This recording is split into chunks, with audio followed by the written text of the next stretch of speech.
Hello everyone, আসসালামু আলাইকুম। Welcome back to my channel. সবাই কেমন আছেন? আই হোপ সবাই ভালো আছেন। আল্লাহর রহমতে আমিও ভালো আছি। আজকে আমি আবারও হাজির হলাম আপনাদের মাঝে নতুন একটি ব্লগ নিয়ে। আমি বাসায় কি করেছি, আজকে কি খেয়েছি, সব কিছুই আপনাদের সাথে আমি আজকে শেয়ার করব। যেহেতু রমজান মাস চলে এসেছে, সেজন্য আমি এখানে রসুন আর আদাগুলোকে ব্লেন্ডার করে নিচ্ছি। এখানে আমি একে একে ফার্স্টে রসুন ব্লেন্ডার করেছি, তারপর আদা ব্লেন্ডার করেছি। ব্লেন্ডার করে আমি সুন্দর মতো বক্সে ভরে ফ্রিজে রেখে দিয়েছি। রোজার সময় তো আর এগুলো করতে পারবো না, রোজা রেখে এগুলো করাটা সম্ভব না।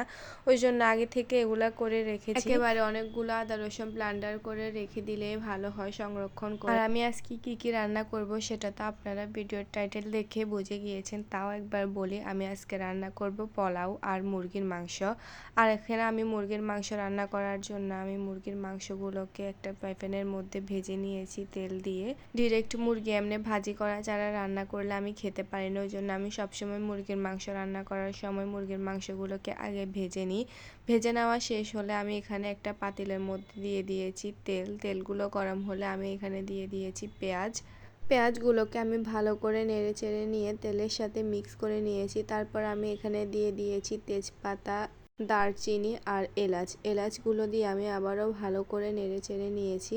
তারপর দিয়েছি টমেটো দেওয়া শেষ হলে আমি এখানে দিয়ে দিয়েছি আদা বাটা, রসুন বাটা। তারপর এগুলোকে আমি ভালো করে নেড়ে চেড়ে তারপর আমি একটা প্লেটের মধ্যে লবণ, হলুদ, মরিচ আর জিরা নিয়েছি। তারপর আমি এগুলোর মধ্যে দিয়ে আবারও ভালো করে একদম নেড়ে চেড়ে নেব। ভালো করে নেড়ে ছেড়ে নিয়ে আমি ঢাকনা দিয়ে দিব। তারপর কিছুক্ষণ পর মুরগিগুলো দিয়ে আমি ভালো করে নেড়ে চেড়ে নিব। এই যে দেখেন আমার মুরগিগুলো প্রায় কমপ্লিট হয়ে গেছে।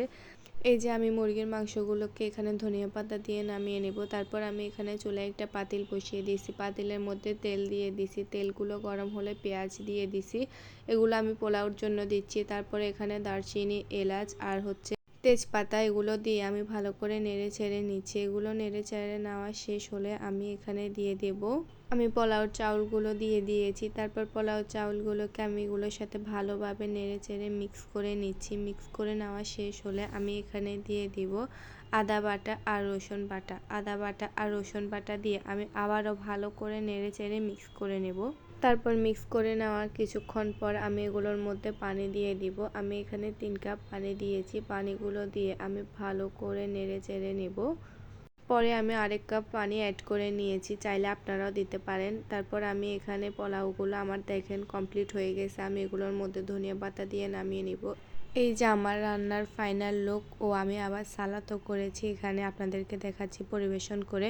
আর আমার আজকের ব্লগটা আমি আর কন্টিনিউ করব না, আমি এখানে ব্লগটা শেষ করব। সবাইকে অসংখ্য ধন্যবাদ এতক্ষণ ধৈর্য ধরে আমার ভিডিওটা দেখার জন্য। আর যারা চ্যানেলটা সাবস্ক্রাইব করে দিয়েছেন তাদেরকে অসংখ্য ধন্যবাদ। যারা করেননি প্লিজ সবাই আমার চ্যানেলটা সাবস্ক্রাইব করে আমার পাশে থাকবেন। লাইক বাটনে একটা লাইক দিয়ে যাবেন আর কমেন্ট করে জানাবেন যে কেমন হয়েছে। আর আজকের ভিডিওটা এই পর্যন্তই। সবাইকে অসংখ্য ধন্যবাদ। সবাই ভালো থাকবেন, সুস্থ থাকবেন এবং আমার জন্য দোয়া করবেন। আসসালামু আলাইকুম।